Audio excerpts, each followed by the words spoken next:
Hi, I'm Shravani, founder and chief content strategist at Ireka Media, a brand which is dedicated to providing smart content solutions for IoT. And the topic of today's talk is IoT in action, fast transformation enablers.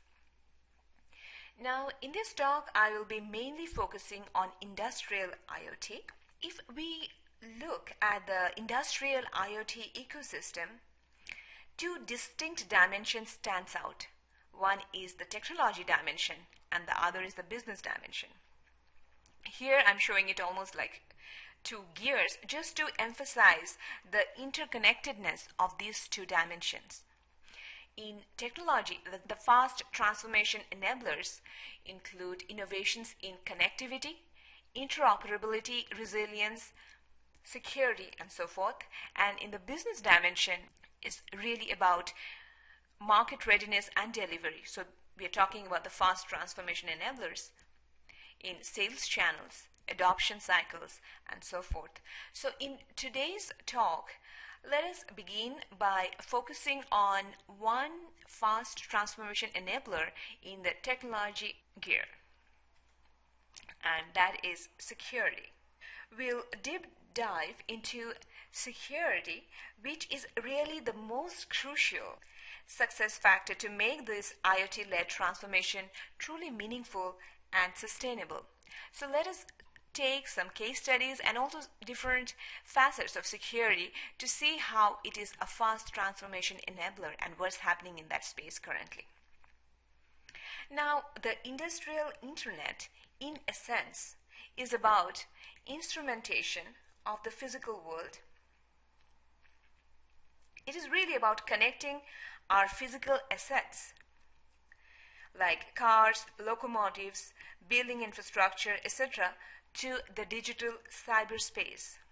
If we look at this industrial internet, that is what drives better outcome. This very connectivity leads to efficiencies and growth. If we look at if we wind back to maybe 15 years back in 1995, we see the emergence of back office automation where there were connected processes.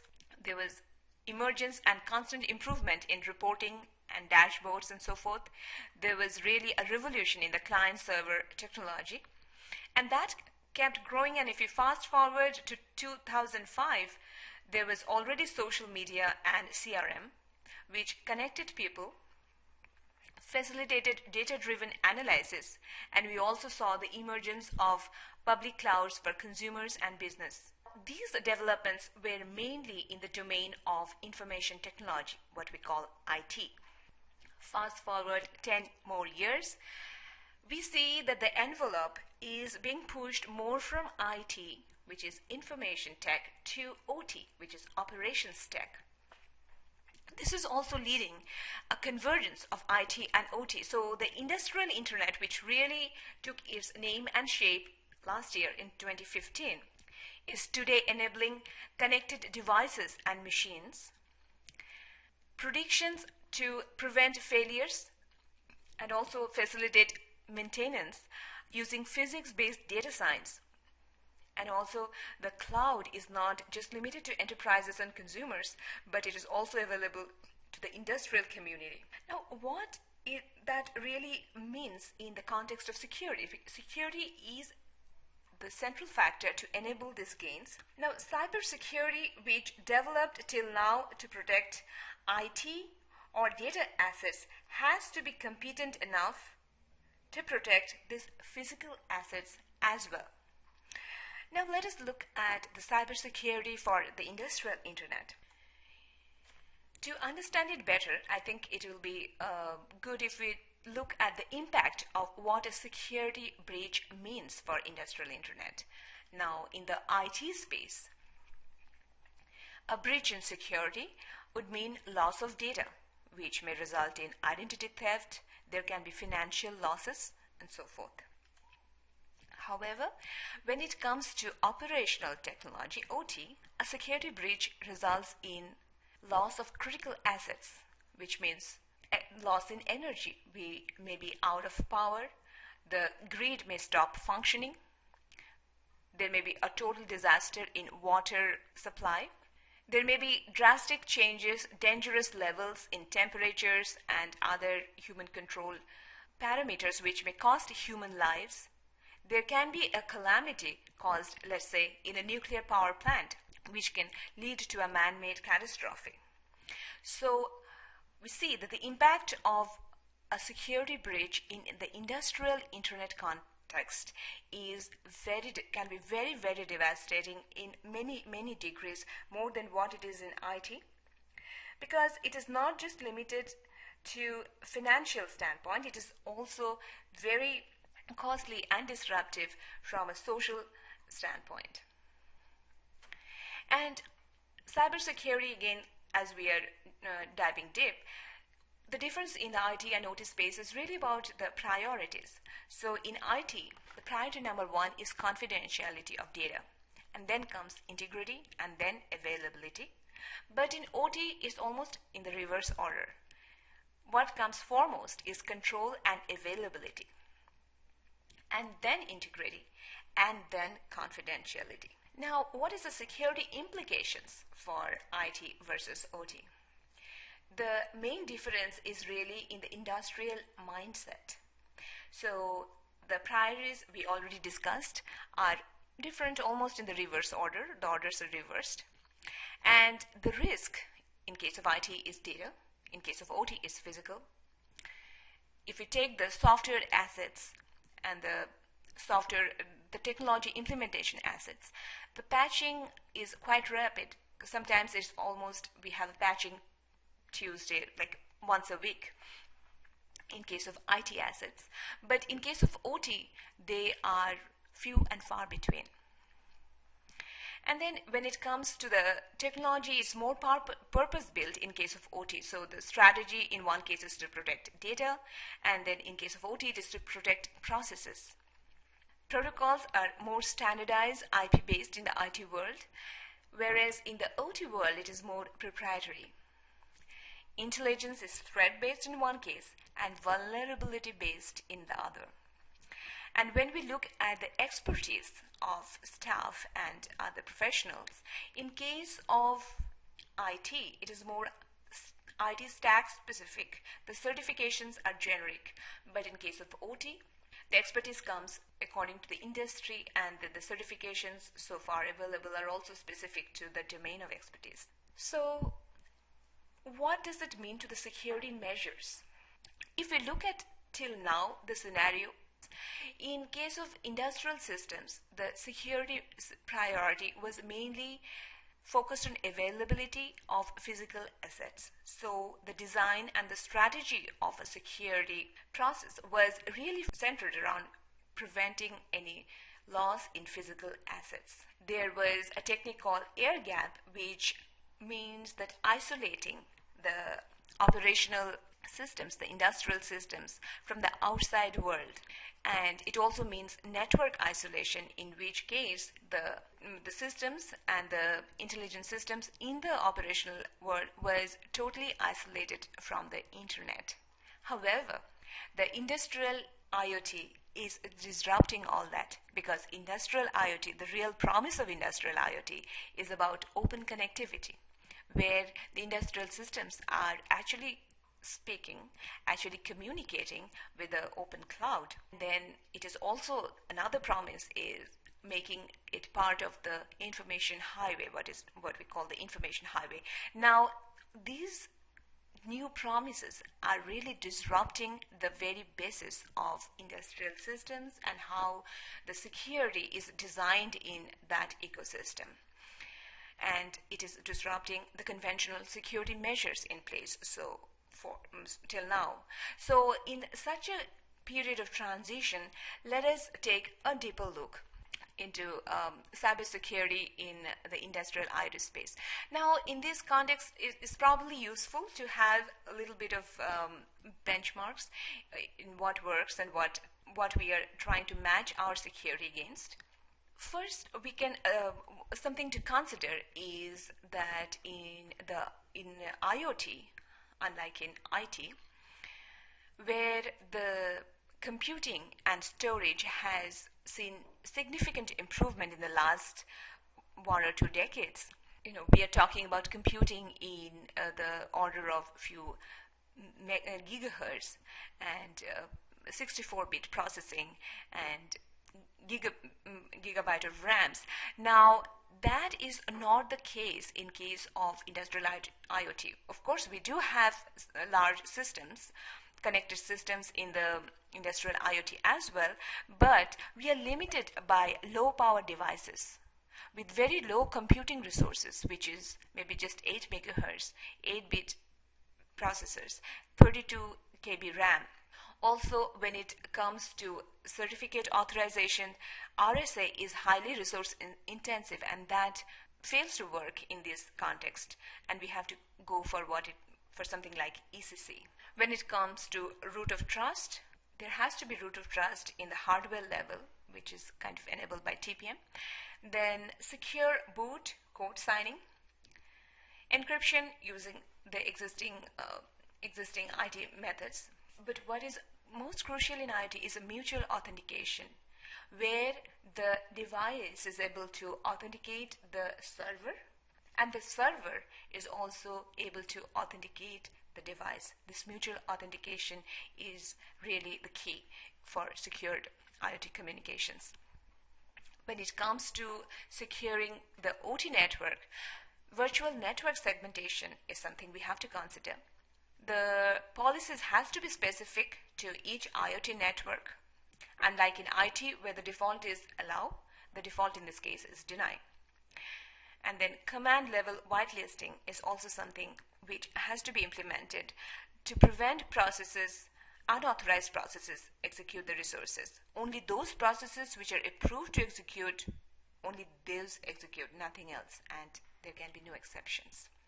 Okay, now that we have discussed the critical aspects of cybersecurity for the industrial internet, reviewed some of the traditional security strategies in place currently, and also some best practices, let's take up a real-world case study.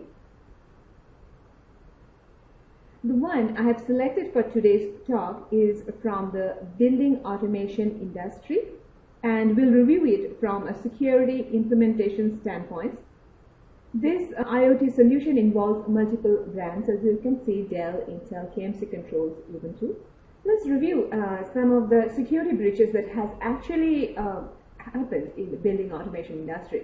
And here I'm sharing in the screen some of the breaches in the last 10 years or so. Which led to actually destroying centrifuges or making them fail prematurely. The hackers took control of the industrial systems by hacking encrypted user credentials, and some other possible scenarios could be in future: hack controller to increase building temperature to dangerous levels, which can be threatening to human lives; fail or destroyed HVAC units by manipulating key controls, and so forth. Now, in the building automation industry, due to security concern, there has always been a resistance to adopt newer and better technologies. So when KMC Controls considered IoT-based solutions to better connect various parts of the building that allows intelligent control, monitoring, analytics, etc., they also had to consider some of the key success factors of such a solution, namely open architecture, scalability, and of course security. In this diagram, this is an architecture diagram, we can see how the sensor data is collected from various parts of the building, computed for real-time control, transmitted to the cloud or analytics, monitoring, and other value-added services. Now let's consider what security measures were implemented or integrated at each layer, if you will, of this design. Alright, so at a software layer, there is secure boot. They went with snappy operating system solution, which allows us sandbox to isolate the resource space usage by various applications. This also provides malware and virus immunity, and permission control for the apps to restrict their functional capability, like execute, read, write, etc. At a network layer, these building automation sensors and controllers were using proprietary protocols, BECnet and so forth. This is a non-IP protocol which reduces the risk of external hacks significantly, and the gateway logs down any unused I/O ports. Any communication with the external world happens only through whitelisted IP addresses. Default password is disallowed. The installer is forced to set a strong password for every application in use. And another interesting security measure we see here is data pushing to the cloud. So when it comes to the connectivity to the cloud, the box initiates data pushing. It helps by not allowing any incoming traffic and also on-demand firewall. Many integrators and customers in the building automation space often wants to go with network isolation and private clouds, again for security reasons. So this solution allows that. And then to circumvent any security events, they have the call home feature. At the monitoring and control layer, there is an open API implemented in the cloud which allows applications to access the data in the database only with credentials.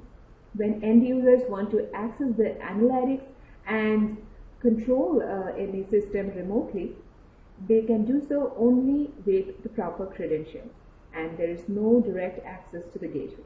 So that's exactly how the security was so carefully designed and considered. The threat and attack surfaces were reviewed in this particular solution, and that's one of the reasons that I picked it. And of course, there is scope for improvement and to keep the rigidity and the resilience of such security implementations in place. Now, let us also look at some of the security in action aspects in ICS and SCADA into more industrial applications in verticals such as manufacturing, oil and gas, transportation, energy. Worldtech, which is a G company now, is doing some very interesting work in that space, and they share some data with me, which I'm going to present with you right now. So we can look at the attack surfaces in case of the OT. So in this diagram, we can see that the attack surface in the OT space spans across the SCADA network, remote station, DCS, local production, and of course there's a DMZ between OT and IT. And now let's take a look at some of the real-world use cases. The industries are manufacturing rail locomotives, oil and gas, transportation, and if you look at the security challenges, legacy control systems, connectivity-led exploitation, systems security posture, then remote access, the need for remote access into critical systems for maintenance and troubleshooting. There's no existing product security program in place, and the solutions that were provided has a wide range, like test-based threats and attack surface assessment, prioritize recommendations of security controls to mitigate identified risks, enable various security controls alongside data analytics, and also implement practices which are aligned with industry security standards and best practices. So I'm sharing this slide mainly to show you that a lot is happening, and security is in action in the industrial internet space, and to really get the benefits of industrial internet, we have to keep up the momentum. Here is a slide in which I will share with you some of the security essentials to keep the momentum going, and with that we'll wrap up this section. So one of the best practices is software penetration testing, which could be ethical hacking to test the defenses in place. Then application vulnerability assessments on a regular basis, threat modeling early in the development life cycle, threat assessments, and of course Last but not the least is training and certifications, designed specifically for the industrial internet. And if we keep up with these best practices, we'll definitely see the benefits that is promised by industrial internet. Alright, now we will change the gear a little bit, literally, and look at some of the FTs in the business dimension.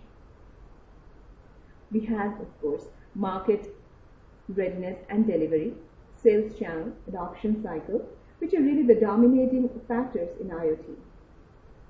The projected market cap for industrial IoT is massive. And if you look at the investments, IoT is one of the highest invested sectors. Now the question is, can we really securely control the return on these investments? In the business dimension of industrial internet, we are already seeing a number of business vectors which are disrupting the business dynamics, and along with it, a new set of challenges. Let us discuss some of these challenges.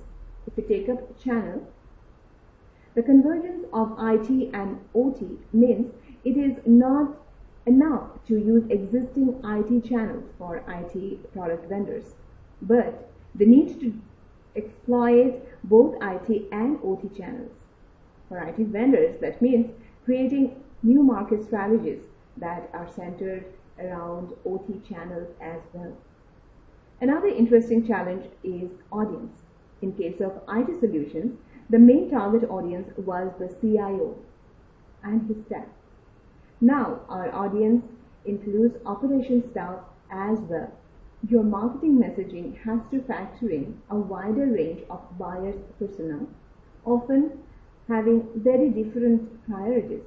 Another area of challenge in this topic is that many vendors are facing a need to drive enough education and awareness amongst the target audience. A large percentage of the industrial IoT user space still do not have the IoT strategy in place or know enough to have one. This is slowing the sales and adoption cycles. And of course, the market is global. The same use case can be present in different parts of the world. How do we reach them or know about those? Plus, there are cultural and regional economical barriers also that we need to overcome. If you look at the competition, a lot of IoT innovations are happening in startups. In today's digital landscape, new entrants has as much availability and accessibility to channels as much as the incumbent brands. A highly targeted business strategy that is aligned well with the market dynamics is what will decide tomorrow's winners and losers. And last but not the least, industrial IoT is not limited to a particular sector, but encompasses a wide variety of industrial verticals. So, to enable the gains of industrial IoT, we must find disruptive solutions designed specifically for this unique ecosystem. So that's where the IoT connected content platform comes in as a viable solution to address this new market dynamics. This solution is still in drawing board, so I can't share a lot at this stage, except that this is an unified IoT marketing platform which has a global footprint, encompasses any and every industry vertical, digitally connects a geographically diverse vendor and user space, and it's also a dedicated channel for IoT content. This platform is really designed to accelerate adoption by enabling faster access and awareness. If you want to learn more about it, you are welcome to join the LinkedIn business community. The link is here, and also you can network in Twitter. So thank you for your attention.